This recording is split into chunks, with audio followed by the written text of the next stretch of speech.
Hello, everybody, and welcome to Atheist Sunday School, your one-stop shop for everything Atheist Sunday and school. And boy, do we have a show for you today. Today we are covering 1 Corinthians chapters 10 through 13. And it's time. What is it time for?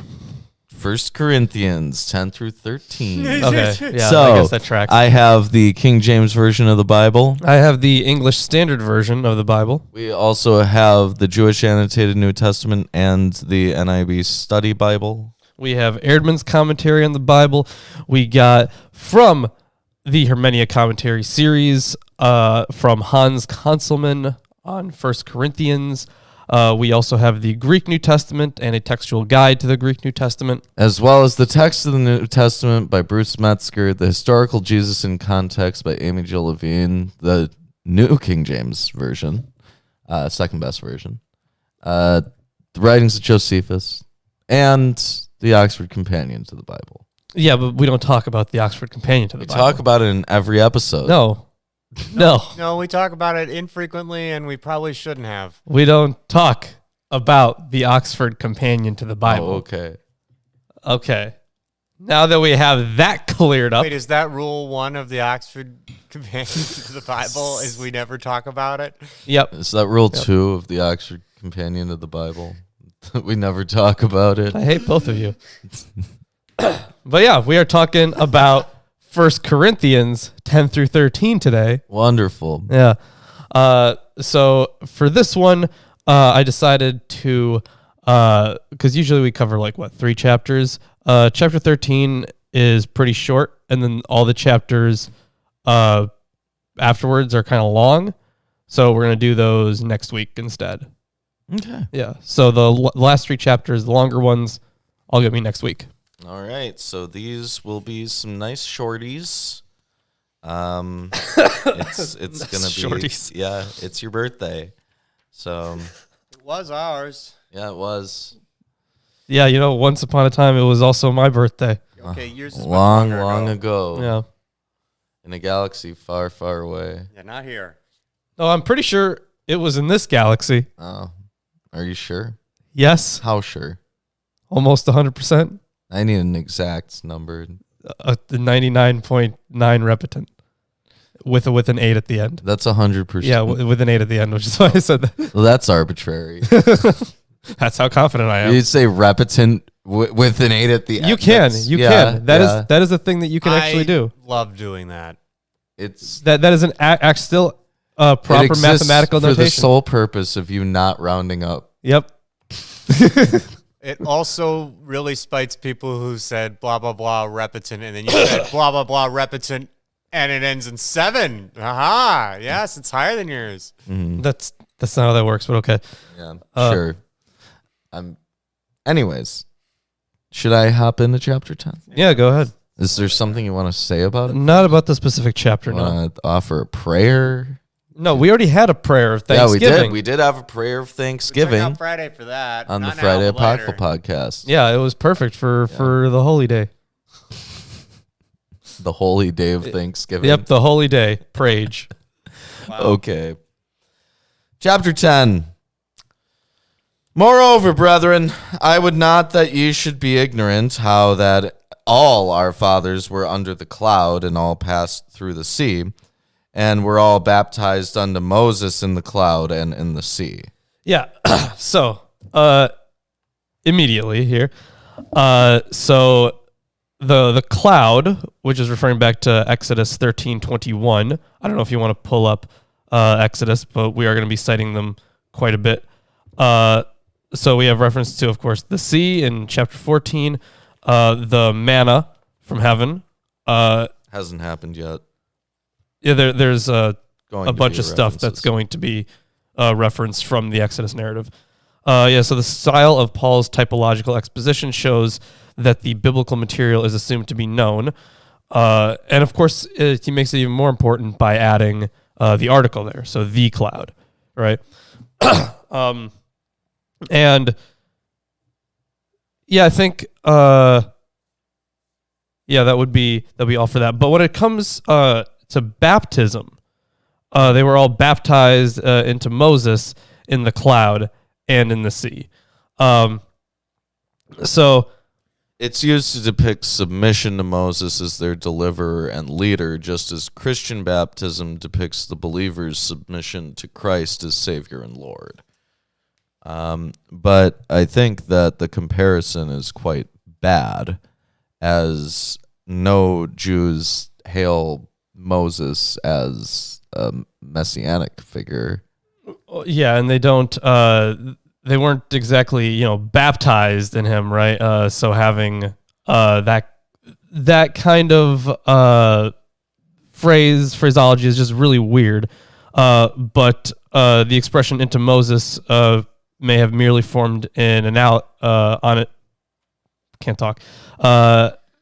formed on analogy to "into Christ," and thus merely an ad hoc construction in the service of exegesis.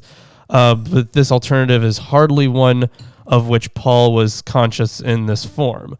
It should be noted that his thought moves back to the Old Testament from the present datum, baptism, and certainly does not vice versa derive and interpret baptism from the Old Testament.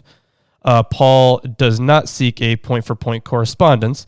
He is satisfied with the exemplary character of the history of Israel in one specific respect. And of course, the cloud and the baptism, both notes of divinity. Right, and reminiscent of Jesus's baptism scene. Right. And did all eat the same spiritual meat, manna, or like the tenets of Judaism, I guess? That is another way that has been interpreted, which is really weird. But That's metaphor. I kind of get it, though. yeah. Although more specifically, they all ate the same spiritual food, even though I think, even though yours translates it as meat, it would just be more. It usually translates food as meat. Yeah. But it would just be food, which would be manna. And did all drink the same spiritual drink? For they drank of that spiritual rock that followed them, and that rock was Christ. Okay, so we have, there was a scene where Moses hits his rock with his staff, and this angers God because he was supposed to just talk to the rock. Yeah, but there was a different point before that where he was supposed to get water from the rock. Mm-hmm. Remember? Yes, and he did. So in Exodus, he properly gets water from the rock, and then in Numbers, I think. It's where he gets water from the rock, and God's like, no, not like this. You did it the wrong way. Yeah. Now we live in an absurdist reality where God made some really arbitrary rules like that sometimes. Well, here, but of the course, metaphor of the rock as Christ is the central component here. That being that the rock provides water, literally life-saving nourishment that they need to survive. And here, I assume that the same thing is meant because there's like eternal life in the kingdom of heaven. And very close. So the rock being identified as Christ would be very similar to the actual Jewish interpretation of it being the rock being wisdom. Because here you have a suggestion of a pre-existent Christ where the Jewish tradition had a pre-existent wisdom. And it was thought even by Philo, for example, that the rock in that narrative was wisdom. It was the wisdom of God. Mm-hmm. How does modern Christianity deal with Sophia? Good question. Well, I guess that's pretty vague because there's a lot of modern Christianities. Yeah. What's one that you know really well? Jehovah's Witnesses? I mean, aside from having wisdom be very close to, what was that? The name for that aspect of God that was like in the garden in, the Spirit of God? Yeah, that was like the Shekinah? Shekinah, yes. Yeah. It's similar. I think their modern interpretation is similar to the Shekinah. Mm-hmm. But I'm unsure because I usually don't actually talk to Christians about wisdom as like a pre-existent being. They might just identify with Christ. I wonder. Honestly. That actually seems really likely that they just identify with Christ. I wonder what the interpretation of the Asherah is, right? Because Idolatry. well, sometimes they just translate it as poles, right? They do, yeah, because they were Asherah poles. Right. But like nowhere is Asherah denounced like directly as a false god, right? It's just that it's said over and over not to worship Asherah. Yeah. Right. It's one of those like with Baal, you have a pretty clear like false god narrative, especially with Elijah. Where the Baal worshippers fail and stuff. Yeah. But with Asherah, you don't really see the same thing. So like, I wonder. Well, I think didn't they reference it being like a way to worship false gods? I feel like they did. I'm not sure. I remember it being tacked on in a lot of places, just saying, and don't like worship the Asherah poles. Yeah. Right. Although interesting, if you guys don't know this, so there is a very cool archaeological find. You can look it up. It's called Kuntalet Adrud. It's I know that's a weird spelling. So it's Kuntil, I think IT, and then Adrud is AJRUD. So if you look that up, it's an inscription. There are two of them actually, but it's an inscription from two different places that depict Yahweh and his Asherah, which it's like, one god hand in hand with another god. And that's what has led the vast majority of scholars to believe that Yahweh at one point in time was thought to have a wife, that being Asherah. Right. But I guess they broke up and it was pretty nasty. And actually, no, that's a fan fiction I'd love to see. Right. Wait, didn't we kind of write that? Did we? Oh yeah. We notes on this still exist. Yes. Notes still exist. We have to change our patron goals. We do. But yeah, we have at least the storyboard kind of written. Yeah. For a. I don't think we're ever gonna do that. I think it's a good idea. Have time for. I know. Yeah. At some point though, we should, because it's a good idea. Get time first. Maybe. Give me a year for Ruben. Maybe you'll have more time, and maybe for you too. So we essentially for one of our patron goals, we haven't met the goal yet, but we should change it anyways. But we will be working on all of those things over our break for sure. Yeah, one of the things that we wanted to work on was a sitcom about God and Jesus, and during Jesus's college years. Mm-hmm. Yeah, and I think it's gonna be pretty good. It's kind of clever. I think we did a good job. Yeah. Let me continue, because I'm only through with 4 verses. But with many of them God was not well pleased, for they were overthrown in the wilderness. Now these things were our examples, to the intent we should not lust after evil things as they also lusted. Yeah, so this would probably be... This is why God allows evil to exist, because they serve as an example of why you should not lust after evil things. All right, then. Cope. Yep. I think this would be referring to right after... oh, man. Maybe is it referring to the... right after the golden calf narrative, right? They... Moses kind of said, like, whoever's on my side, come over here. Whoever is like for this worship of this calf, go over there. And then when all was said and done with that, the guys on Moses' side killed the other guys. So, yeah. Now these things were our examples to the intent we should not lust after evil things as they also lusted. Neither be ye idolaters as were some of them, as it is written, the people sat down to eat and drink and rose up to play. What is that? Which verse is that? Verse 7. Verse 7. Okay. How does mine translate that? Do not become idolaters either, as some of them were, as it is written, the people sat down to eat and drink and rose up to play or dance. So this section, so paisain, play, can mean dance, like dance or play in the cult or idolatry is what that's referring to. So like to engage in that stuff. Yes, and the dancing may have erotic connotations. Yeah, that tracks. Neither let us commit fornication, as some of them committed, and fell in one day 23,000. Neither let us tempt Christ, as some of them also tempted. What are you guys doing?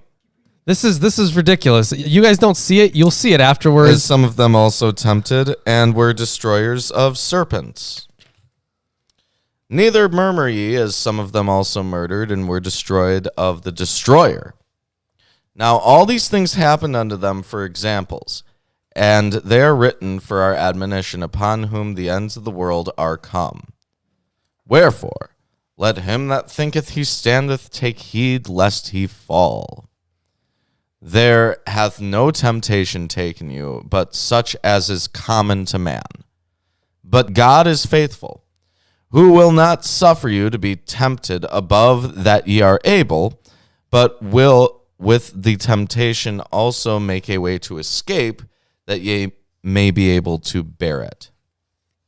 So the temptation exists as a test. Yeah, And it's never too much. Yeah, so as you can see, now we have this, which came out of nowhere.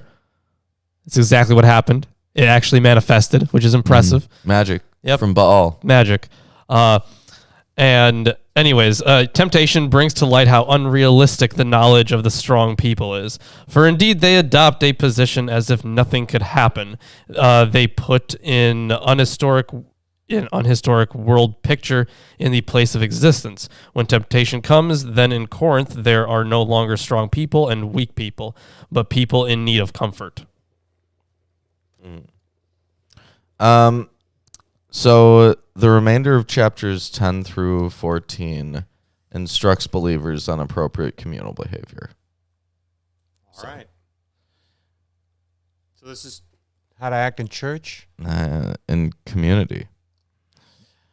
Wherefore, my dearly beloved, flee from idolatry.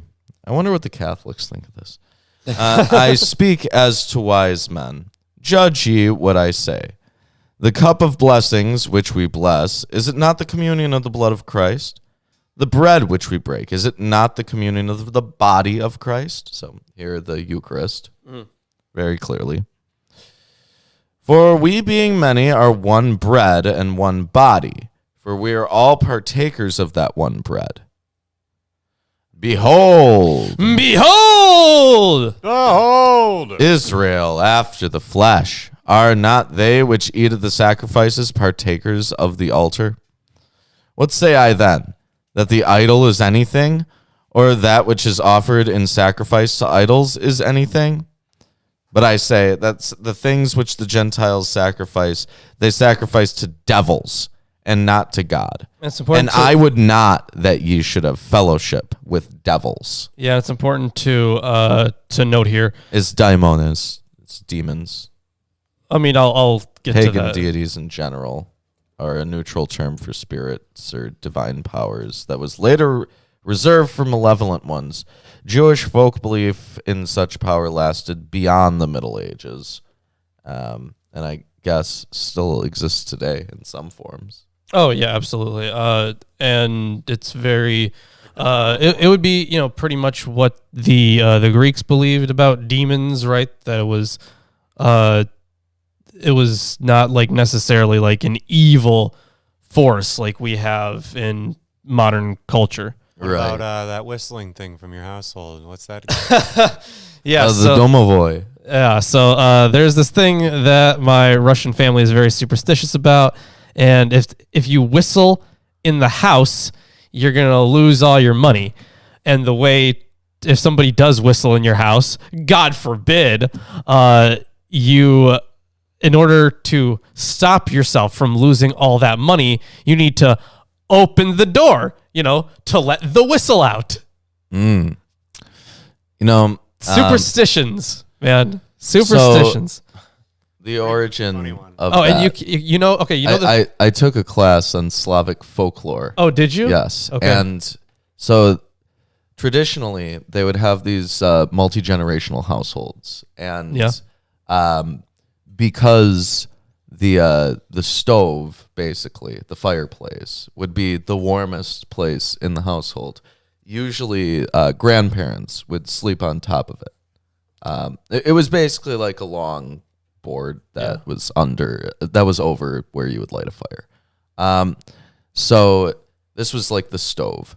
And there was a spirit that they thought inhabited the inside of the stove, which looked like an old man.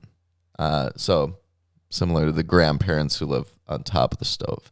And if you whistle in the household, it will anger that spirit being the domovoi. Now, usually the domovoi is a protective spirit who's like an ancestral guardian. Sure.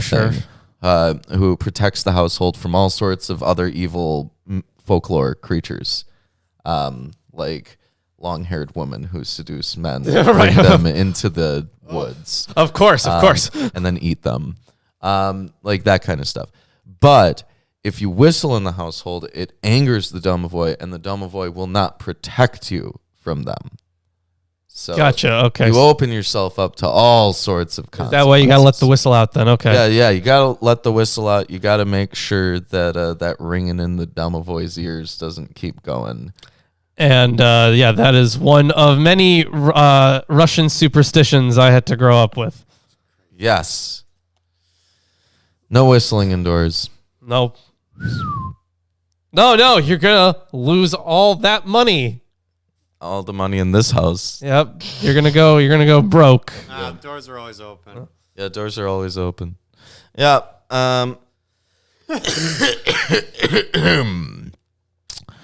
Ye cannot drink the cup of the Lord and the cup of devils. Ye cannot be partakers of the Lord's table and the table of devils. Do we provoke the Lord to jealousy? Are we stronger than he? All things are lawful for me, but all things are not expedient. All things are lawful for me, but all things edify not. Let no man seek his own, but every man another's wealth. Whatsoever is sold in the shambles, that eat, asking no question for conscience sake, for the earth is the Lord's, and the fullness thereof. If any of them that believe not bid you to a feast, and ye be disposed to go, whatsoever is set before you, eat, asking no question for conscience sake. But if any man say unto you, this is offered in sacrifice unto idols, eat not for his sake that showed it, and for conscience sake, for the earth is the Lord's, and the fullness thereof. Conscience, I say, not thine own, but of the other. For why is my liberty judged of another man's conscience?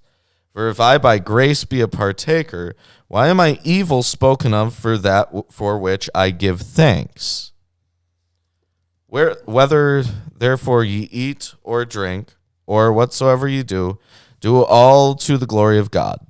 Give none offense, neither to the Jews, nor to the Gentiles, nor the church of God, even as I please all men in all things, not seeking mine own profit, but the profit of many, that they may be saved.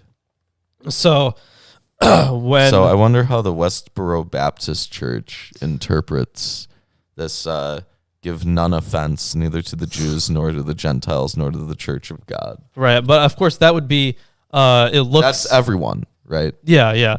But it looks like that would be like if someone so if one of the unbelieving invites you and you are willing to go, maybe they would just be like, oh, it's just in that context. Yeah. Even as I please all men in all things, not seeking mine own profit, but the profit of many, that they may be saved. But that is the end of chapter 10. Hey, you're enjoying the stream so far. Give us a like, comment, subscribe, share it with your friends, family, and neighbors. And why don't you hop into chapter 11 once you actually grab your ESV? Yeah, I will. It's right here. Don't worry about it. I got it. And this is going to be a fun one because we are talking about women in divine worship. Yeah, and 11:2 through 14:40 are themed by Erdmans as being about preserving the unity of the church. I just want to read this section. And as we know, the women would destroy the unity of the church. Yes, sure. In the previous main section of Paul's letter, if it has to do with threats to the church life arising out of its members' ongoing life in the wider society, i.e. issues of Christian existence in the world, the next main section has to do with threats which surface when church members come together, synerkestai, for the Christian meeting, i.e. issues of Christian community. Previously, Paul's primary concern has been to strengthen the lines running around the church, to reinforce the Corinthians' rather undeveloped sense of distinctive identity. Now, in 11:2 through 14:40, Paul's primary concern is to strengthen the lines running through the church, to reinforce the order and unity of the Corinthians' common life. Broadly speaking, he deals with three issues: divisive gender innovation, divisive table fellowship, and divisive exercise of gifts of spirit, with a relevant digression in chapter 13 on the priority of love. Lying behind what Paul says on these matters is the unsurprising fact that the ingrained social behavior of the Corinthians in their everyday life is affecting significantly what happens when they come together. The tendency toward party spirit and factionalism does not suddenly disappear. On the contrary, coming together in one place provides a regular opportunity for just such a tendency to manifest itself. Nor is this a concern unique to Paul and the first Christians. In contemporary Greco-Roman voluntary associations, strict measures were needed to foster collegiality and prevent association meetings from degenerating into faction fights. For example, the rules, circa 59 through 58 BC, governing the Egyptian guild of Zeus Hephaestus, Hypsistos, include the following, quote, "It shall not be permissible for any one of the members to make factions, to leave the brotherhood of the president for another, for men to enter into one another's pedigrees at the banquet, or to abuse one another at the banquet, or to chatter or indict, or accuse one another, or resign in the course of the year, or again to bring the drinkings to naught." Furthermore, what applies to small gatherings applies also to public assemblings and gatherings of all kinds. A good example of the threat of urban unrest when the people gathered in public assembly, in fact, is in the narrative of Acts concerning events in Ephesus. Meanwhile, some were shouting one thing, some another, for the assembly was in confusion, and worst of them did not know why they had come together. Acts 19:32. The urgent attempts of the town clerks to protect the assembly from the charge of rioting and to restore order among the people, Acts 19:35 through 41, bear comparison with Paul's efforts in the more restricted sphere of the assemblies of Christians. In addition, the fact that the Corinthian meeting, like those elsewhere, is designated an ecclesia, the ordinary Greek word for a public meeting of citizens, must have made it all but inevitable that the Christians there would think it permissible to behave in the Christian ecclesia as they might behave in any ecclesia, that is, as patrons and clients seeking their own advantage by exercising their eleutheria, freedom, and exousia, that was a thing that people used to shout a lot during like rebellions. They'd shout eleutheria, freedom. Eleutheria. Yeah, my Greek professor was very adamant about shouting that. He really loved it. So he would always free to do so. Yeah. So if you want to go ahead and shout eleutheria, go ahead. Chat at home. Do that. You should just make him a shirt. Just him. Just my Greek professor? Yeah, he'd love it. Maybe. With just that in all bold text and an exclamation mark, yellow on Greek. black. In Greek, yeah. The text in Greek. Yeah, he would yeah, I guess he would enjoy that. In ancient Greek. Yeah. Yeah. Yeah, I'm sure he'd like that. Give it to him for his birthday. All right, I'll make sure I ask him that question. When is your birthday, old Greek professor? Anyways, I hope you make it. Anyways, yeah, chapter 11. Be imitators of me as I am of Christ. Now, this is already kind of weird, though. So the note here is that Paul is kind of, he's putting himself up as an imitation of Christ, but No, notice the order. Christ is the supreme example. yeah, Christ's apostle follows his example, as I follow, yeah. and people are to follow the apostle's example. Oh, right. So in this case, it would be instead of what would Jesus do, it's What would Paul Jesus do? have me do. Yeah. What would Jesus have Paul do? Yeah, essentially. Well, Paul would ask some stupid frickin' question that drove Jesus nuts, and then he'd have to reluctantly explain the metaphor. Mm-hmm. Anyways, now I commend you because you remember me in everything and maintain the traditions even as I delivered them to you. So this is once again harkening back to his journeys there in the first place. Mm-hmm. But I want you to understand that the head of every man is Christ. The head of a wife is her husband, and the head of Christ is God. Every man who prays or prophesies with his head covered dishonors his head, but every wife who prays or prophesies with her head uncovered dishonors her head, since it is the same as if her head were shaven. Yeah. Oh. So I want to get into this. There's what that was verse 5. yes. Okay, so the subject of this section is propriety and public worship, not male-female relations in general. Paul is concerned, however, that the proper relationship between husbands and wives be reflected in public worship. As in the previous section, he desires that all be done to the glory of God. Some understand the term head to refer primarily to the concept of honor, in that one's physical head is the seat of his honor. Thus, as Christ honored God, man is to honor Christ, and woman is to honor her husband. Others see in the word head the idea of authority, which would include the concept of honor. They point out that Paul clearly uses the term in the sense of authority in Ephesians 1:21 through 22, under his feet, head over everything, in Ephesians 5:22 through 23, where his headship is seen in the context of submission, and in Colossians 1:18 and 2:10.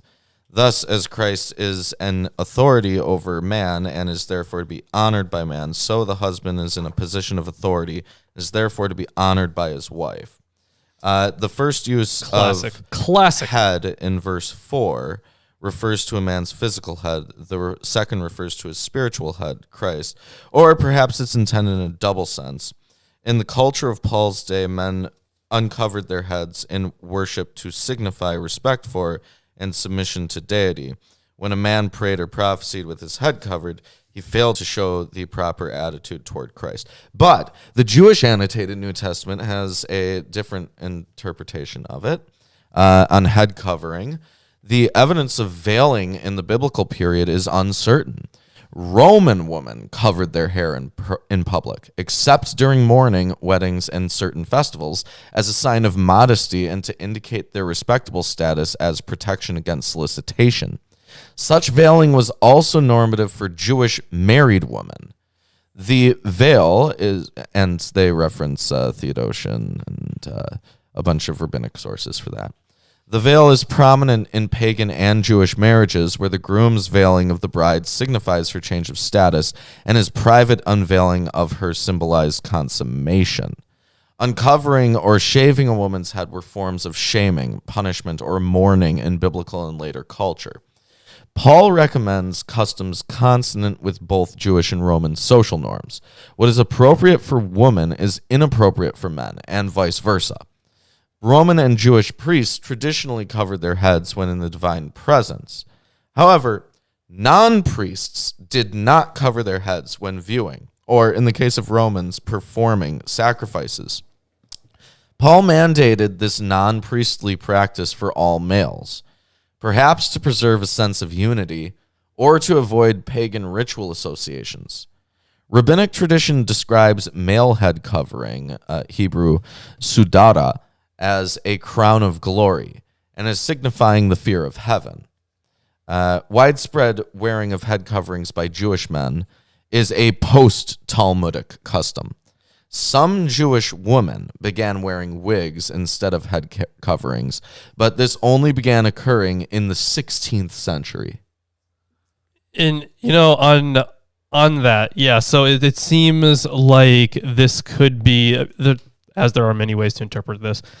It seems to be either Paul saying, okay, so here are the customs of Corinth, which is a Roman colony, and you gotta keep up with those customs, or is he suggesting this new Jewish one, or is he seeing this this way to have both customs be kind of like the way that it ought to be, because like they for some reason agree on it. But yeah, the Jewish custom, to be sure, can be unequivocally ascertained and corresponds to Paul's regulation. A Jewess may appear in public only with her head covered, and cutting her hair is out of the question in any case. And then he goes on to list some rabbinical texts where it looks like Joshua was asked, "Why does a man go bareheaded while a woman goes out with her head covered?" So like these are just presumptions that already existed. So the cultural norms were it seemed to just kind of stand in line with those same cultural norms. Yeah, and this head covering thing, it basically continues. But they're definitely talking about a literal one, like translating this as what was it, honor. Or glory, what was the word that they translated before? It could be honor. Okay. I mean, they had other words for honor too. So I don't know if, because the word that's used here, I believe I saw it somewhere in here. But the word that is used for it is, I'll find it eventually, actually, because I don't see it right now. But here it is. Kephale. Kephale, head. Yeah. So they have other words for honor that they might use. I don't really think this one is. Yeah, I think it would just be weird to translate it as that. So they're definitely talking about a literal one in this case. Well, you also have to keep in mind there are many terms for honor, right? But like the lingo of the time changes pretty quickly, as is evident through living life and being around people who are of younger generations, right? Yeah. No cap. FR, 5 head. I don't get it. Those are all good. Yeah. But in any case, this one seems to be the literal head that they're talking about. Your actual physical head. Mm-hmm. And not, like a chief or like a head of a Yeah, the head of anything. They are literally talking about the head. Yeah. And the head covering practice. Yeah. But it's clearly meant to be the metaphor for like something else. Like the strict head covering stuff is not all too consequential for the point that he's trying to make. Yeah, that's true. All right. Continue. Yep, we'll do. Do it. For if a wife will not cover her head, then she should cut her hair short. But since it is disgraceful for a wife to cut her hair or shave her head, let her cover her head. For a man ought not to cover his head, since he is the image and glory of God, but woman is the glory of man. Yep, because God created Adam from base materials and created Eve from Adam. Yeah. Wow. That is amazing. They're just really going all out here, aren't they? For man was not made from woman, but woman from man. Neither was man created for woman, but woman for man. That is why a wife ought to have a symbol of authority on her head, because of the angels. Yeah, and weird. The reasoning here, perhaps they're mentioned here because they're interested in all aspects of the Christian salvation or sensitive to decorum and worship. But the Jewish Annotated New Testament says about these angels. Yeah, it does say these angels, yes. because of the angels, yeah. Yeah, concealing her derivative glory allowed her to approach God in worship, either to reposition her dependent status from her husband to God, or to avoid the lust of angels participating in and assisting worship. Lustful angels like the Watchers are mentioned in various places. So this is another possibility. Yeah, so the fallen angels of Genesis 6:1 forward are meant is a possibility there. The demons are held to be sexually this is coming from libido. Libidinous. I've never heard this actual form of libidinous. Libidinous, is that it? I guess. Yeah. We would usually say libidinal. Okay, yeah. Haven't heard that form of that before, but it's from libido. Yet the thought need not be that of their sexual desire in particular. It can also be a general allusion to the possibility of woman in her weakness being harmed by demons. Others think of the order of creation, arguing that angels are the protectors of this order. But Leitzman rightly objects that in this case, exousia would have to be understood as a sign of subordination. Broken down, the word would mean from substance. Mm-hmm. But since it's put together, it could mean something a little bit differently. But that's what the parts of it mean, which does not suit the word at all. Finally, there are those who think of the presence of angels at divine worship. If the statement is understood in its context as giving a reason, because it says because of the angels, then the exousia is a protection in the sense of a compensation for the natural weakness of women. And then he puts in brackets here, in metaphysical terms, because she is God's image only in a derivative sense. Over against cosmic power. Paul has no interest in further, more precise definitions. Real shame. Yeah.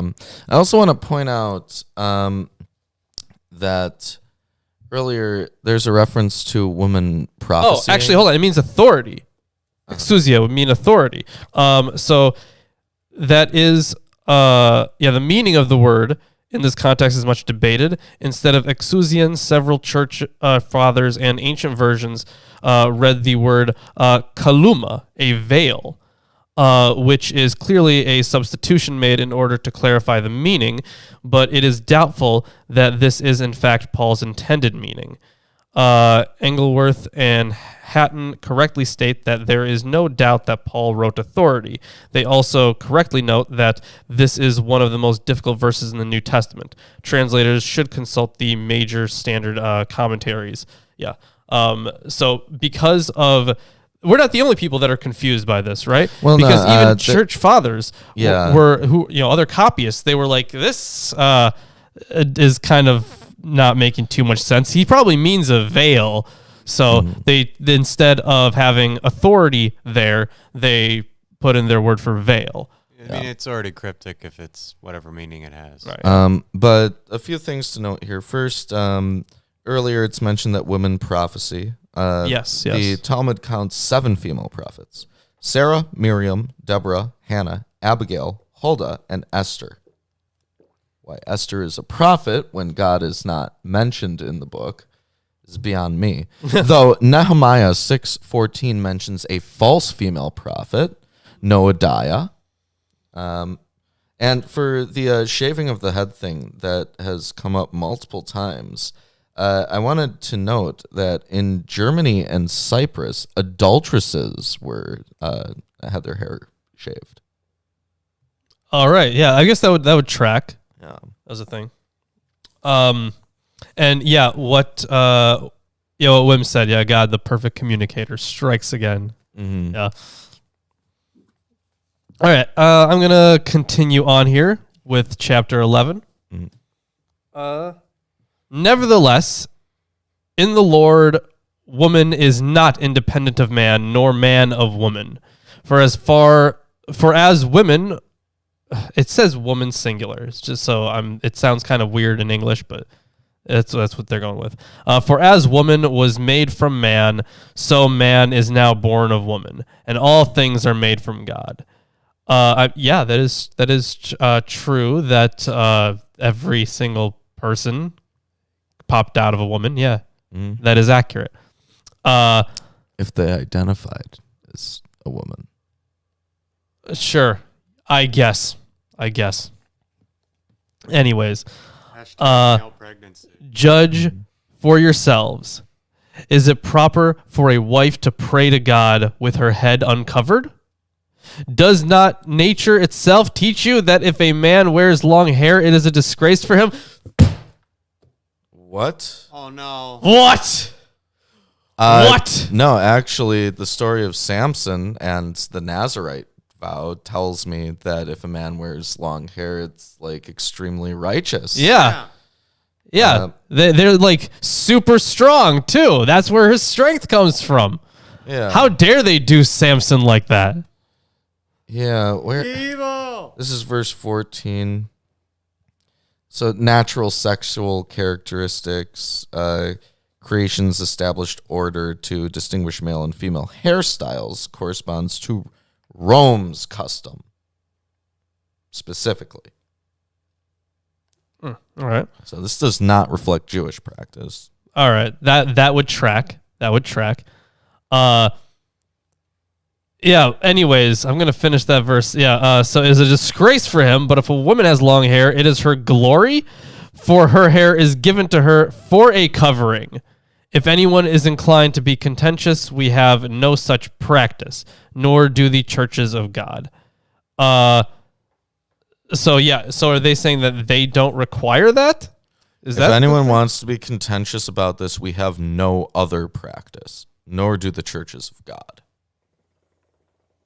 Okay, so the phrasing here is kind of weird. Is it no? In worship services, Paul and the churches in general followed the common custom of men wearing short hair and women long hair. Paul was basing his remarks on the common custom in the churches at the time, but here, the reference to the shortness of a man's hair and the length of a woman's could in itself also be used as an argument for the contrary. If a woman has long hair by nature, then she does not require a further covering. Yeah, right? She has sufficient protection by nature. Paul's argument, however, presupposes a different view of man's relationship to nature. Nature gives directions for conduct. In point of content, he presupposes not only the naturally given facts, but also the prevailing custom. I suppose. And then it goes on to say, finally, verse 16 shows that Paul does not completely trust any of his grounds. Thus, he ends with a laboriously gilded, this is my will, this is my command, in favor of which he advances the custom common to all the churches, of God.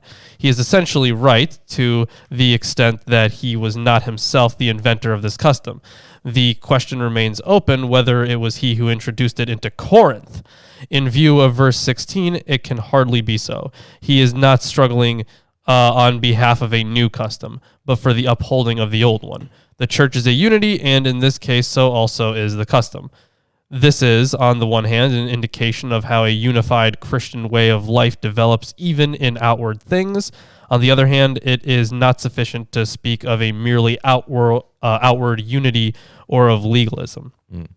For obviously the deeper ground underlying this demand for unity is a thoroughgoing rejection of enthusiasm and a summons to Christian naturalness. At bottom, the summons is a critical one, not to confuse a direct desecularization that is carried on by ourselves with the eschatological desecularization brought about by Christ, but to maintain the imperceptibility of this unworldliness. I guess that's the important stuff, honestly. Why don't you continue? Yeah. So, continuing on with chapter 11. But in the following instructions, I do not commend you, because when you come together, it is not for the better, but for the worse. For in the first place, when you come together as a church, I hear that there are divisions among you, and I believe in part, for there must be factions among you in order that those who are genuine among you may be recognized. Yeah, that's, general divisions within churches. That's, that's all the stuff that he's writing about. Yeah. When you come together, it is not the Lord's Supper that you eat. Now, of course, the Lord's Supper, if we... It's the Eucharist. Yeah. If we kind of take it back to how the scene was, of the scene of the Last Supper. Mm-hmm. There wasn't, I guess the only division wasn't like an outward one, right? Because while Jesus knows what's going on and he knows who's gonna rat him out, the rest of the party goes pretty well, right? So they're not eating with this thankfulness in mind, Right. Anyways, because they all hate each other. For an eating, each one goes ahead with his own meal. One goes hungry, another gets drunk. It just says, what? What? Like, it just says, what? Oh, I see what they're trying to do. Mm-hmm. What? Do you not have houses to eat and drink in? Or do you despise the church of God and humiliate those who have nothing? What shall I say to you? Shall I commend you in this? No, I will not. Yeah, this part's pretty self-explanatory. Yeah. If you're gonna, eat alone, just eat at home. So the early church held the agape, love feast, in connection with the Lord's Supper. Perhaps the meal was something like a present-day potluck dinner. In good Greek style, they brought food for all to share, the rich bringing more and the poor less. But because of their cliques, the rich ate much and the poor were left hungry. Getting drunk sounds nice right now. Anyways. Do you want a shot? I have one left. A single shot? No. Yes. I'm good. Come on, buddy. Oh, I'm good. It's going to sit here for another year. I'm just gonna go ahead and drink a bottle of rum later. It's all good. Oh, damn. Wow, a whole bottle of rum. I have done that before. It wasn't a big bottle of rum. It was like, do you remember those cannonball things? Oh, yeah. Like the cannon blast, Captain Morgan's cannon blast. That you could drink on your own in like a few hours sitting. I did. Yeah, I felt horrible. It tasted delicious. That's it was the problem. It was citrusy and really good. And it was Christmas, and I just drank the bottle. Atheist Rum Reviews. Your one-stop shop for everything atheist rum and reviews. Yeah, it was really good. They discontinued it. It really upset me when I learned that. Probably had something in it that gives you cancer or something. Oh, let's hope. Wow. Yeah, those things are so good. And Ryan, I'm so jealous that you still have one of those. Because the cannon blasts are absolutely delicious. They're my favorite thing. All right. Continue. Will do. For I received from the Lord what I also delivered to you, that the Lord Jesus, on the night when he was betrayed, took bread. And when he had given thanks, he broke it and said, "This is my body, which is for you. Do this in remembrance of me." Wow, that was not anything close to the Jesus voice that I do. No, it's a good one. I like it. Yeah, you're right. It wasn't. No. It wasn't It's like that. Point Dexter Jesus. Yeah, that's I even forgot that's the voice. Mandark. I even forgot your voice for Jesus. This is my body, which is for you. Do this in remembrance of me. Okay, fair enough. Okay. You'd have to watch a lot of Venture Brothers. Yeah. In the same way, also, he took the cup after supper, saying, "This..." See, I forgot the voice I was even doing. You were doing Mandark. Okay. This cup is the new covenant in my blood. Do this as often as you drink it in remembrance of me. That was a little more like the monarch. Okay, whatever. I love it. You do whatever, man. You just keep doing it. Both of them are good. It's good. For as often as you eat this bread and drink the cup, you proclaim the Lord's death until he comes. Oh, Interesting end note for that one. Proclaiming his death until he comes, yeah. So obviously, until the parousia. Yeah. Yeah. The remembrance of the death of Christ together with the reference to the eschatological outlook and therewith the binding of the Lord's Supper to the church and its age are the criteria against the sacramental enthusiasm which takes its stand upon an exaltation Christology. right. All right, then. On the last couple of verses,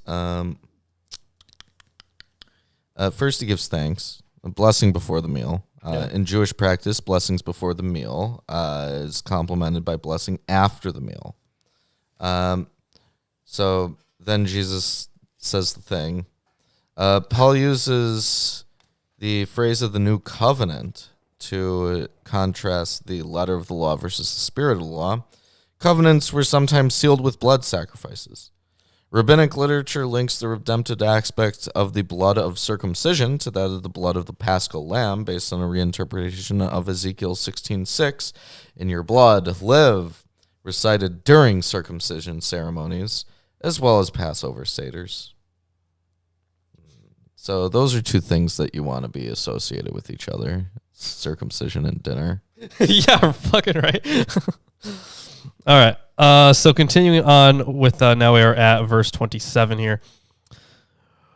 Whoever therefore eats the bread or drinks the cup of the Lord in an unworthy manner will be guilty concerning the body and the blood of the Lord. It's interesting that they have guilt here added in, but I guess Well, because the day of judgment is literally judgment.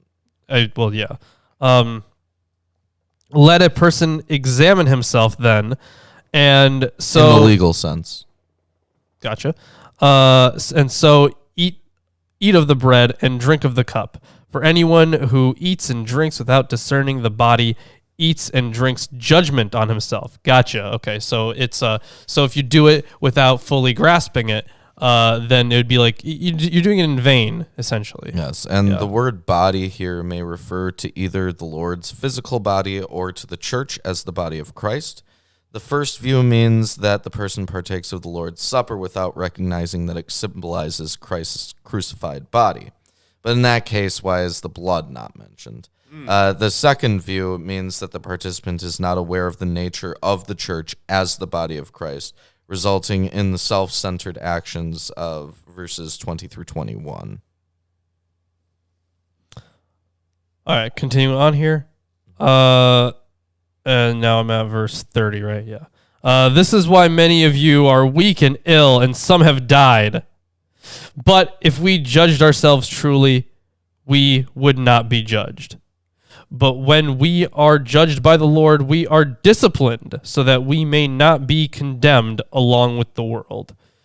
So there seem to be a lot of textual notes notes here. And the here. term for condemned here is the same that's used in Wisdom of Solomon 3:5 through 6, where it says, anyone who denies both God and God's saving actions will receive eternal punishment. Yeah, there seem to be...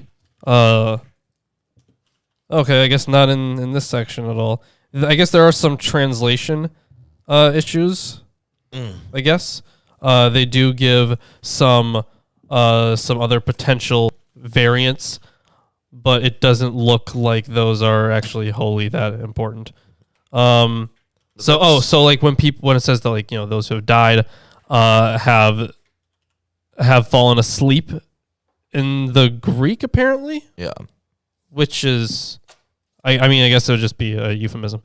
Yeah, and then the rest are just different variations on the same things, honestly. It's not really that, it doesn't really change the meaning of anything. Yeah. No, I think there's a couple verses left. Yeah. So then, my brothers, when you come together to eat, wait for one another. If anyone is hungry, let him eat at home, so that when you come together, it will not be for judgment.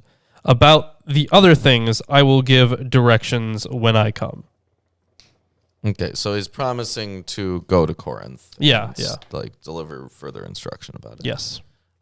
So in the next chapter, there's going to be a couple of points that I'll want you to read from here. They have the verses outlined pretty clearly. Okay. But for right now, Lawrence, do you hear something? I do hear something. I hear It's something. horrifying. I've never heard this one before. Oh, no. Behold, I am your Lord and Savior, Jesus Christ, and I want to let all you heathens and sinners know that I support this wonderful episode of Atheist Sunday School. Lawrence and Reuben try their very best to bring you the true glory of the Bible, and they need your help. They have provided links to their Patreon page and other social media just for you. Once again, my name is Jesus Christ, and this is Milwaukee Atheists. The Lord is with them. God bless. Wow. Whoa, Jesus. You stopped in. Thanks, man. That was really nice of you. And as is tradition, you have taken Reuben away. But luckily, Reuben gave me revelation, personal revelation. And he has informed me that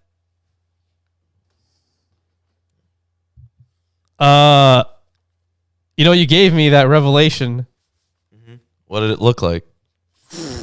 What color was It it? looked like the Jewish annotated New Testament. Oh, what does that look like? Black and white. Just stop. Does it look like a bitch? Oh, God.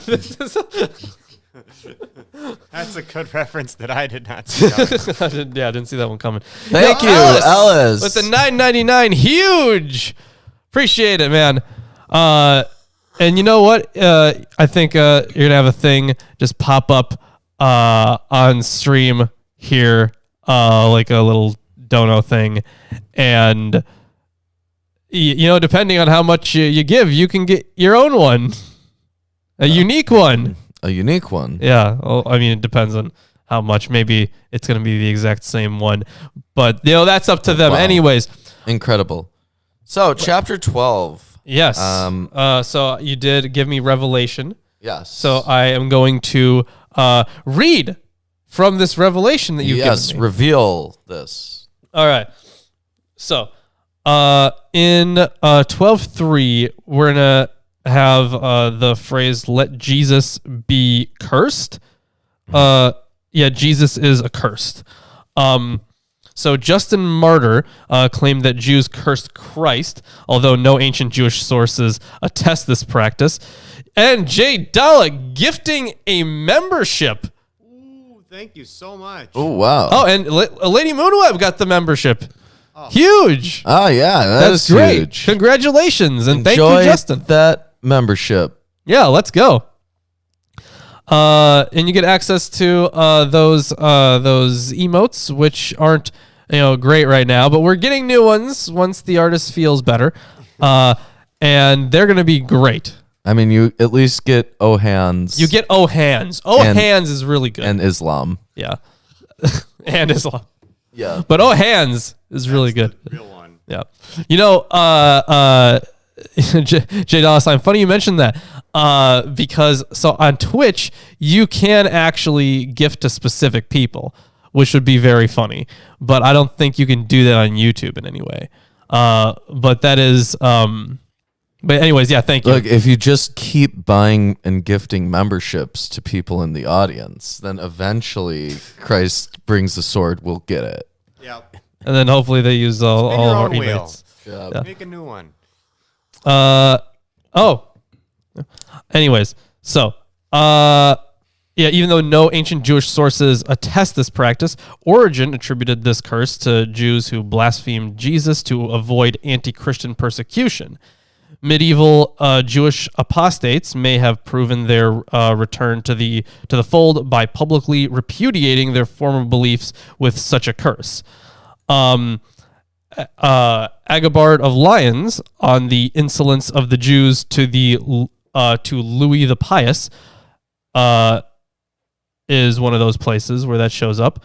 Alternatively, in the tradition of ancient malediction or curse formulae found in amulets and magical texts, the phrase could be translated, "May Jesus curse," which Paul cautions would only be efficacious if recited by the Holy Spirit and not in the name of pagan deities. Paul advises the former pagan Corinthians to use the name Jesus in place of pagan divinities that are mere idols. Paul himself invokes a curse upon the opponents of the Lord in chapter 16. And then on spiritual gifts, this might actually help us understand what we were talking about with wisdom, how they interpret that now. Paul lists 9 activities manifesting the Spirit's work. The utterance of wisdom, that's Greek Sophia, pronouncements of God's eschatological wisdom as revealed in the death and resurrection of Jesus. There's the utterance of knowledge. There is also faith, trustworthy words as opposed to deceitful utterances. Healing.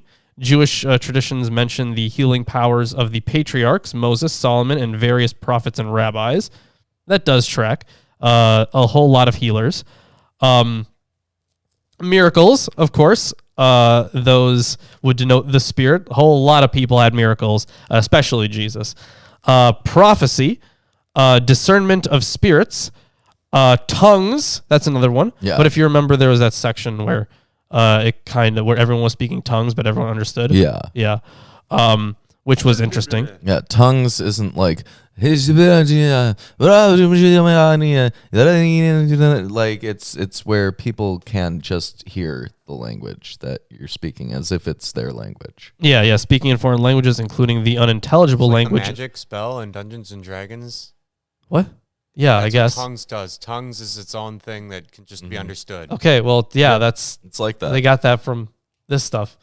I figured because here's an interesting thing. Yeah, because this was around way before Dungeons and Dragons. Just a super side note. I think the guy, Gary Gygax worked with another guy. Gary mostly worked on like the Worlds and Wizards and stuff, like as the class-based wizard. But his friend, who's maybe half of a contributor to D&D that doesn't get as much credit, he's still alive. He made clerics, and so he did a lot of stuff based on the Bible, and it's nice to see that verbatim, you can see where the spells came from, basically. Like, that's the spell description you just read. Oh, okay, yeah. There you go. Yes, so speaking in foreign languages, including the unintelligible language of angels, also found in Jewish literature. And finally, of course, the interpretation of tongues.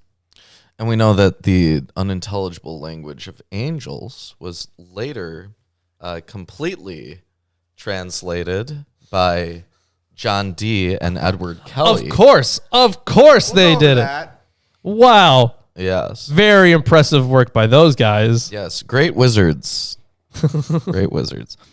Anyways, chapter 12. Now concerning spiritual gifts, brethren, I would not have you ignorant. Ye know that you were Gentiles carried away unto these dumb idols, even as ye were led. Wherefore I give you to understand that no man speaking by the Spirit of God calleth Jesus accursed, and that no man can say that Jesus is the Lord but by the Holy Ghost. Now, there are diversities of gifts, but the same Spirit. And there are differences of administrations, but the same Lord. And there are diversities of operations, but it is the same God which worketh in all. But the manifestation of the Spirit is given to every man to profit withal. For to one is given by the Spirit the word of wisdom, to another the word of knowledge by the same Spirit, to another faith by the same Spirit. Yeah, so I guess the gifts of healing by the same Spirit. It goes on like this. Yeah, I know. But it would make more sense to be just like wise words. Right. Because that's the actual Greek that pops up. Yeah. To another the workings of miracles, to another prophecy, to another discerning of spirits, to another diverse kinds of tongues, to another the interpretation of tongues. But all these worketh that one and the selfsame Spirit, dividing to every man severally as he will. So these are all these are all the gifts bestowed upon the Spirit, or I guess because not everybody gets all of them, right? You have tongues. You have comprehend languages. You can. These are possible gifts of the Spirit. Yeah, and he doesn't give all of them to everyone. Right. Yeah. For as the body is one and hath many members, and all the members of that one body being many are one body, so also is Christ. For by one Spirit we were all baptized into one body, whether we be Jews or Gentiles, whether we be bond or free, and have been all made to drink into one Spirit. For the body is not one member, but many. If the foot shall say, because I am not the hand, I am not of the body, is it therefore not of the body? And if the ear shall say, because I am not the eye, I am not of the body, is it therefore not of the body? If the whole body were an eye, where were the hearing? If the whole were hearing, where were the smelling? But now hath God set the members, every one of them, in the body as it hath pleased him. So aces in their places. There is a know your role kind of thing, but for body parts. Yeah. But that's the and likewise, people only have people who get specific certain gifts. Yeah. And if they were all one member, where were the body? And now are they many members, yet but one body. And the eye cannot say unto the hand, I have no need of thee, nor again the head to the feet, I have no need of you. Nay, much more those members of the body which seem to be more feeble are necessary. And those members of the body which we think to be less honorable, upon these we bestow more abundant honor, and our uncomely parts have more abundant comeliness. For our comely parts have no need. But God hath tempered the body together, having given more abundant honor to that part which lacked, that there should be no schism in the body, but that the members should have the same care for one another. So basically, in theory, it's that some people are lacking, and as part of the body of Christ, those areas in which they are lacking are made up for by the body of Christ. Yeah, yeah. And the thing is, I mean, while this is on the face of it, this is an okay analogy, right? But human bodies are broken in a lot of ways. Yeah. They degrade over time. And moreover, the head can survive without the feet. It happens all the time. Right. That is accurate. And the head, while not surviving on its own for very long, can for about what is it, like 15 seconds? I don't know. You can't really test it. I know you can't really test it. According to, and we shouldn't. I'm not suggesting that we try testing it. Let's not bring back the guillotine. The easiest stats I can give you: French executioner statistics. Well, it's not like where they would time it. They would measure it out until they stopped responding. How long the guys were still blinking and looked like they were still capable. Yeah. It ranges from literally 5 seconds to 58 seconds. Yeah, so it's in that range. Yeah, but either way, still some activity. Apparently, there was one case where someone was executed, and then the executioner said that person's name, and then he saw his eyes look up at him. Yeah. Yeah. No, that's fucked, man. I could see that's creepy as fuck. Yeah, I see the eyes moving because the eyes are just part of the brain. So even when I get that. I'm not saying that's impossible. I'm just saying that's still creepy. Even when you have paralysis of the body, the eyes can still move. Yeah, I get that. I'm not questioning that this Right. I think the creepiest one I heard about is some guy smiled afterwards. I'm not sure if someone would feel pain after so much of their spinal column had been severed. Right, I guess. I believe they do. No, they do because they scream. Or they try to scream, right? They have the facial expression of screaming. Usually. But they can't obviously scream without their lungs, so. Yeah. Yeah, that's fucked. I don't even like that. That's spooky. They still feel pain. Move on. Too grim. And whether one member suffer, all the members suffer with it, or one member be honored, all the members rejoice with it. Now ye are the body of Christ, and members in particular. And God hath set some in the church, first apostles, secondarily prophets, thirdly teachers, after that miracles, then gifts of healings, helps, governments, diversities of tongues. Are all apostles? Are all prophets? Are all teachers? Are all workers of miracles? Have all the gifts of healing? Do all speak with tongues? Do all interpret? But covet earnestly the best gifts, and yet show I unto you a more excellent way. That's it. Very abrupt. It is kind of an abrupt ending there to the chapter. But hey, if you guys are enjoying the stream so far, make sure you drop a like, subscribe if you haven't, share it around with your friends, family, neighbors, beheaded Frenchmen in the 1700s. And that's about it. Those are all the people that need to know. Chris, we still have another chapter. You're right. Yeah, he was ready to put up the shirt. Anyways, Jeez, Chris. yeah, I'm so sorry. don't worry, it's a short chapter. I somehow thought we Yeah. were done. Yeah. Continuing on with chapter 13 then. Unless you have anything to introduce this. I'm going to have a lot to say after the first verse. Yeah, there looks to be a lot of stuff actually. But the actual reading itself is as short. All right. Yeah, I'll kind of hop onto whatever you have afterwards. Yep. So chapter 13. If I speak in the tongues of men and of angels, but have not love, I am a noisy gong or a clanging cymbal. So, tongues of men and of angels. Paul uses hyperbole. Even if he could speak not only the various languages that human beings speak, but also the languages used by angels, if he did not speak in love, it would be nothing but noise.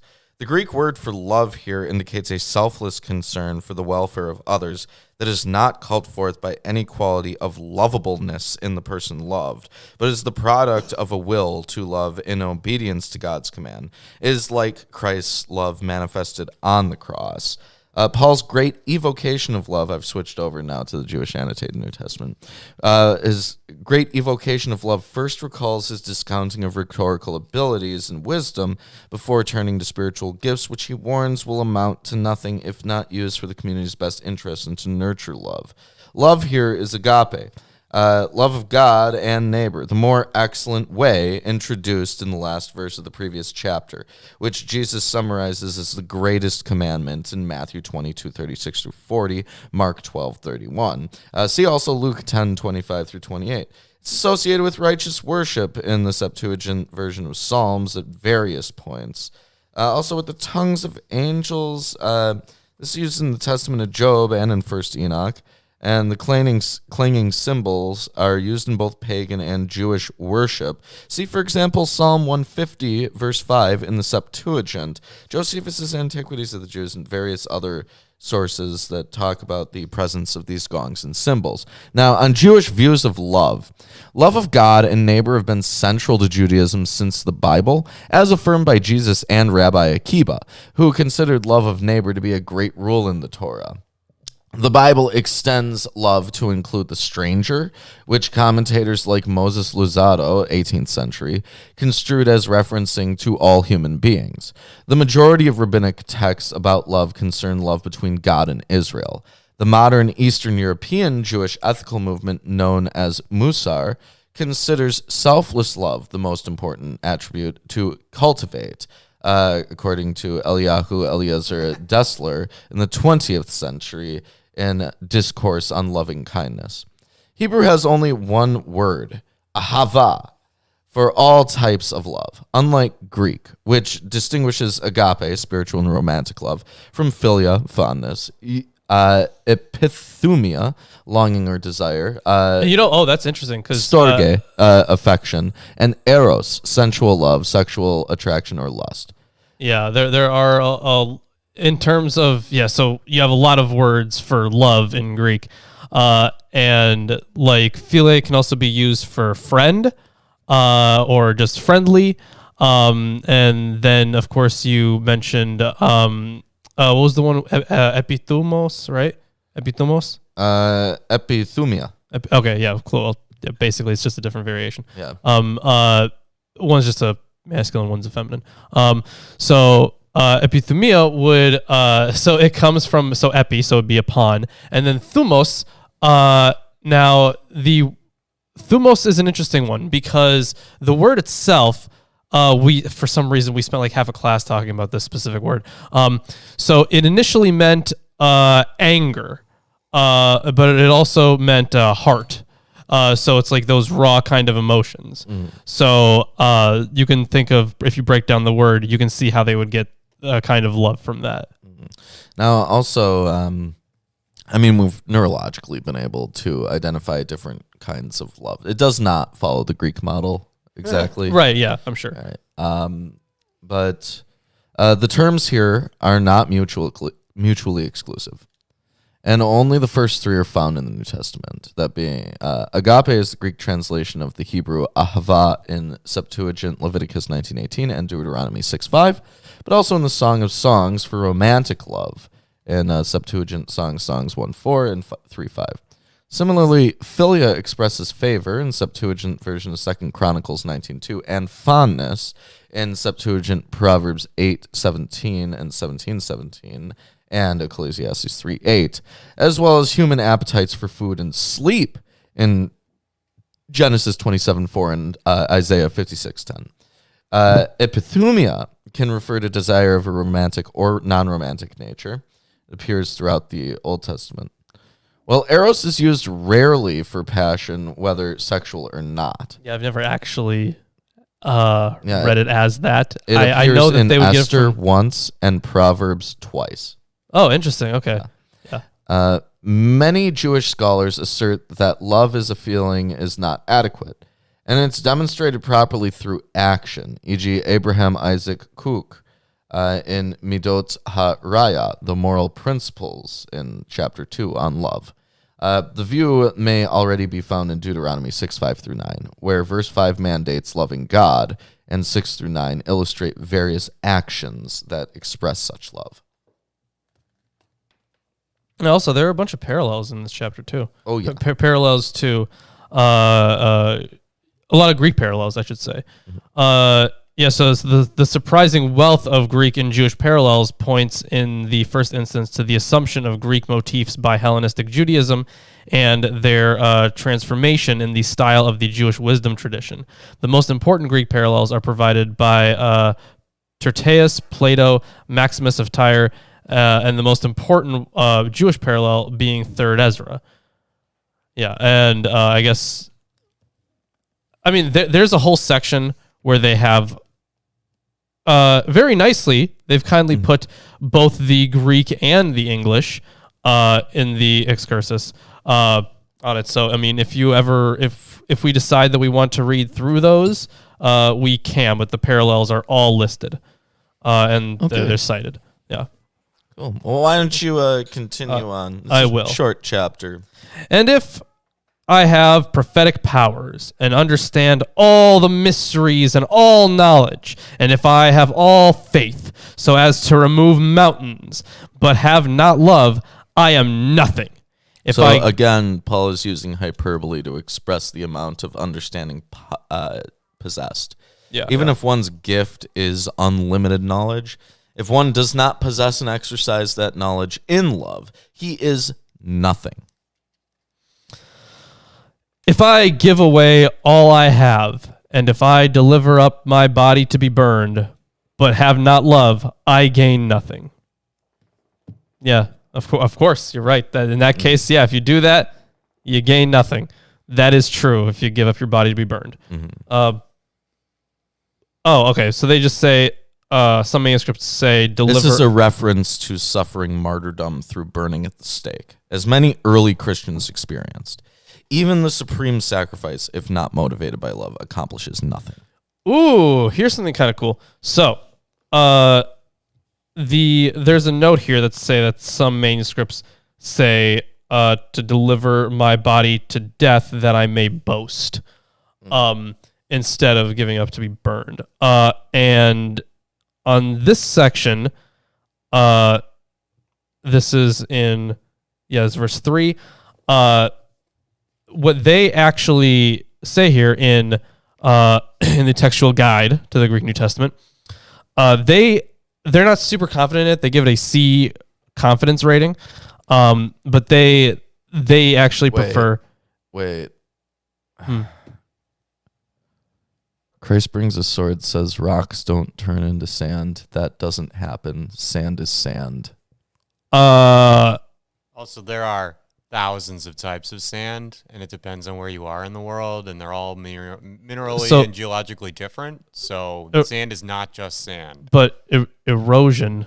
Yeah. Where do you think the sand comes from? That's what I'm saying. It's not coral that got Does he shat think out by a parrotfish. that the sand was just created as all sand is the same size. No, it's not. Stop engaging. Don't engage. This is too low.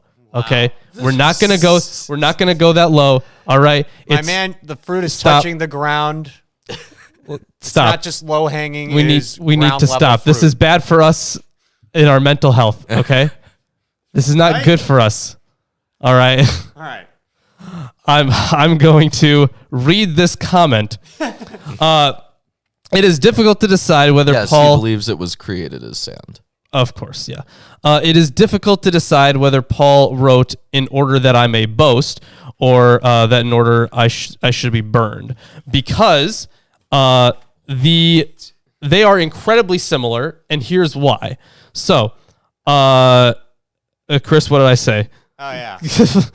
All right. It says that sand did not evolve. Oh my God, you're right. It didn't, because it's not organic. When it says in order that I may boast, it says hina kakesomai. It is a kind of a weird word. So kaukesomai. But in order that I may be burned is kauthesomai.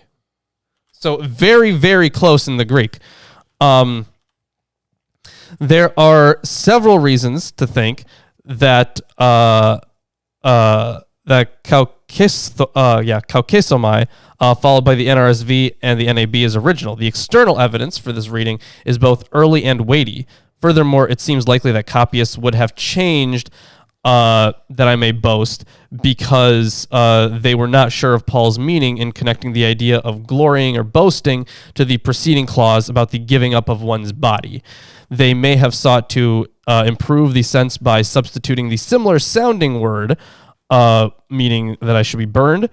And finally, since Paul uses the verb to boast 35 times in the letters traditionally said to be written by Paul, kaukesomai is more likely to be original. On the other hand, in support of that I may be burned, there is an impressive number of witnesses, including numerous church fathers. Furthermore, that I may boast seems inappropriate in the context as a motive for giving up one's life. But despite the evidence in favor of the burning translation, it seems more likely that the other one is original. And he goes over some reasons, but there's a good one. Apparently, like one of them is the expression "I give up my body that I may be burnt" is noticeably awkward. One would have expected as a more natural expression that it may be burnt, but in the case of that I may boast, the difficulty disappears. So that's one of the reasons I like textual criticism, because it's just a really cool field to me, honestly. So these words are very, very similar. Like they differ by a letter. So the fact that so many copyists had, they were like, oh, this has got to be a mistake, right? So they like change it, or maybe someone actually genuinely did get it wrong. If it was being orated, right, then when they would write it, when the writer would write what is being orated to them, they would hear it wrong, and then they would hear it wrong and write it down wrong. So let's continue on, shall we? Yep. Oh, and this is the part that always gets quoted at weddings. Love is patient and kind. Love does not envy or boast. It is not arrogant or rude. It does not insist on its own way. It is not irritable or resentful. It does not rejoice at wrongdoing, but rejoices with the truth. Love bears all things, believes all things, hopes all things, endures all things. Wow. And then everybody laughed, specifically at Marshall in How I Met Your Mother, where everyone laughed at him after he said that. Wow. And it was presented very beautifully, but then everyone was like, yeah, that's lame. We're not going to do that at the wedding. It was good stuff. It was good stuff.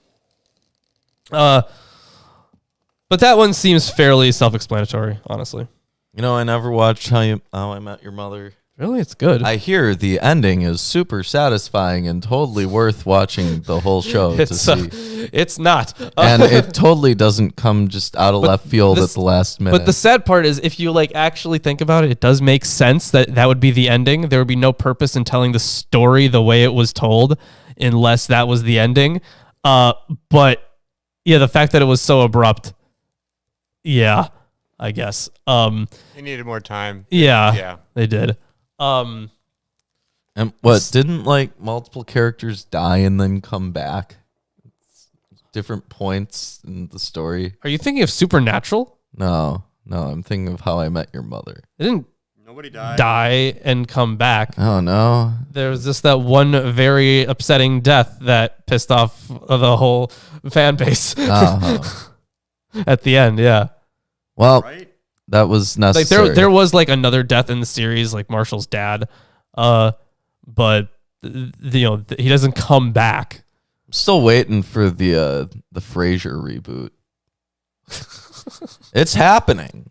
Look, they said it was happening. Yeah, they also said that Rush Hour 4 was happening. How old is the guy that plays Frasier now? Jeez. Probably pretty old. He was old when the show. Well, actually, was he really that old, or did he just look 40s, old? 50s, he just looks old.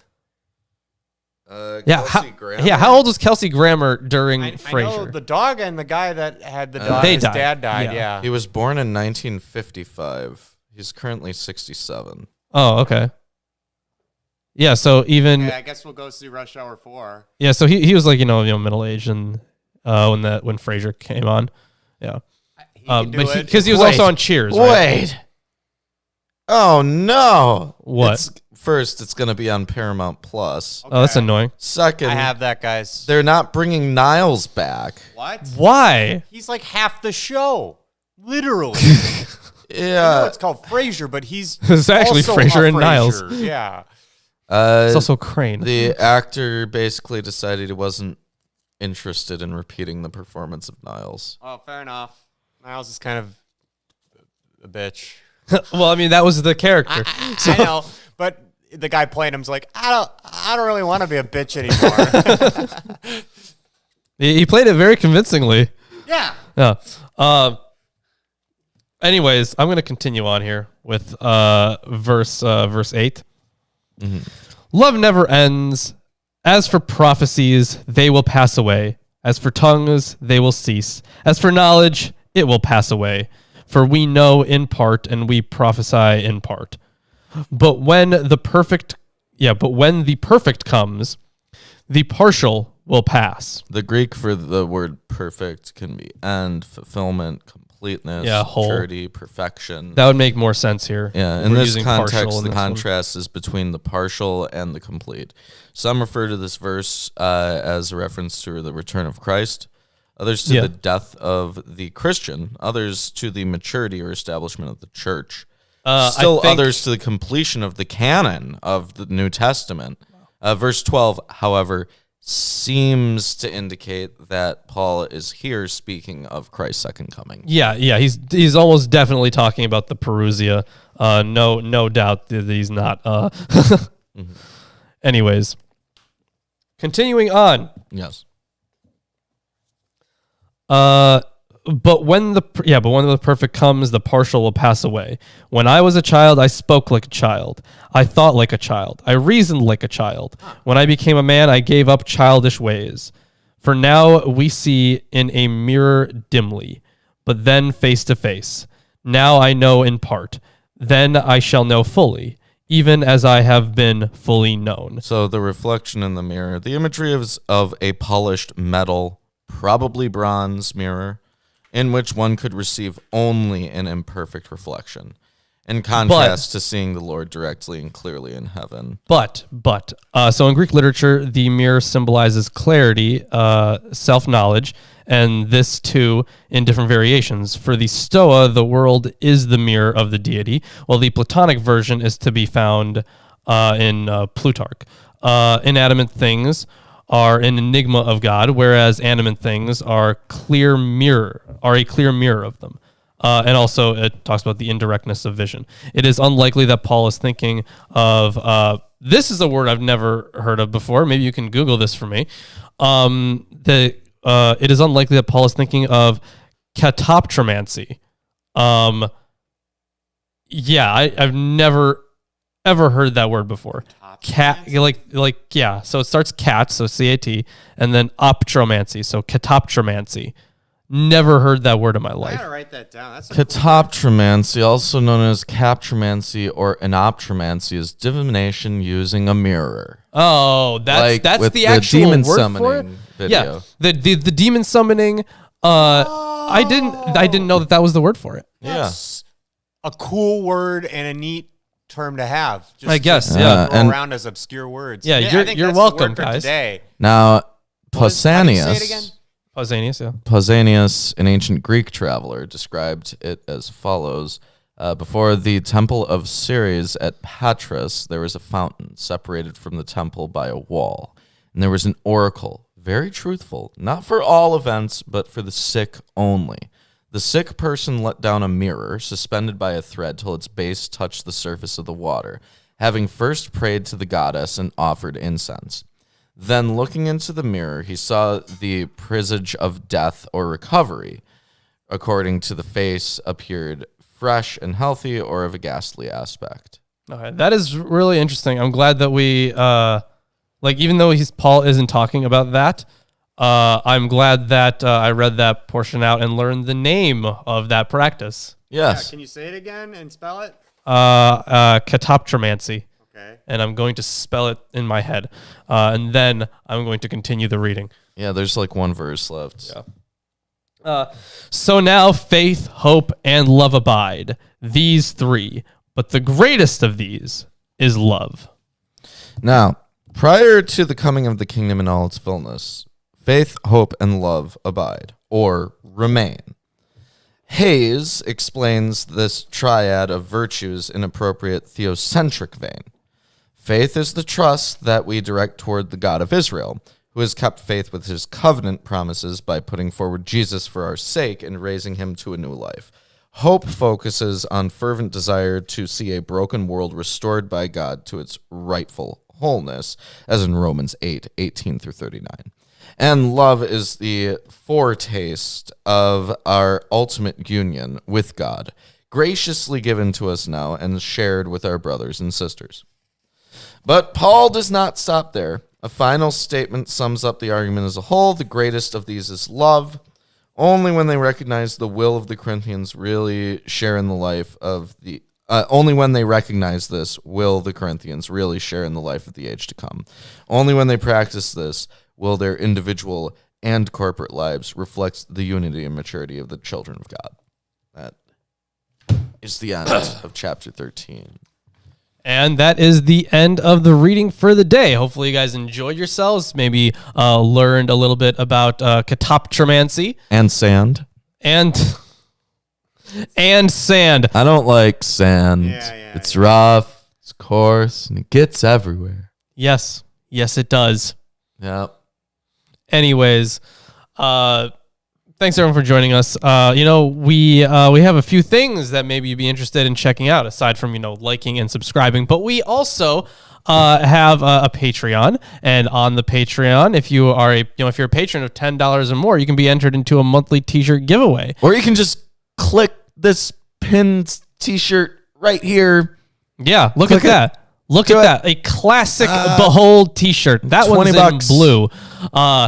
They do come in different colors, though. It's a good thing to put on your altar to us. that you have. Yeah, Or that's have a stack like Landon. right. Exactly. Yeah. Landon's stack is basically an altar. Yeah, essentially. Yeah, we can at this point call his closet in an altar to us. Yeah, Yes, totally. Yes. Let's see what else we got. We have an Amazon wish list. Full of books. Yep, that you can get. We'll read them on the show, or we'll put them in our brains very literally. We're just gonna shove the book right in there, and then It's a painful process. It and the is, removal but- is even worse. but knowledge is gained, so Yes. it's very useful. And unlike sand, not every book is uniform in size. Wow. What we learn, people think. Anyways, we also have Facebook and Twitter. It's free to follow us on those platforms. And send in your Lawrence diss tracks to absolutely. MilwaukeeAtheists@gmail.com. Let's see those. Yeah. Yeah. With that being said, that's everything, and we will see you on Friday. Friday. We got to decide what we're reading.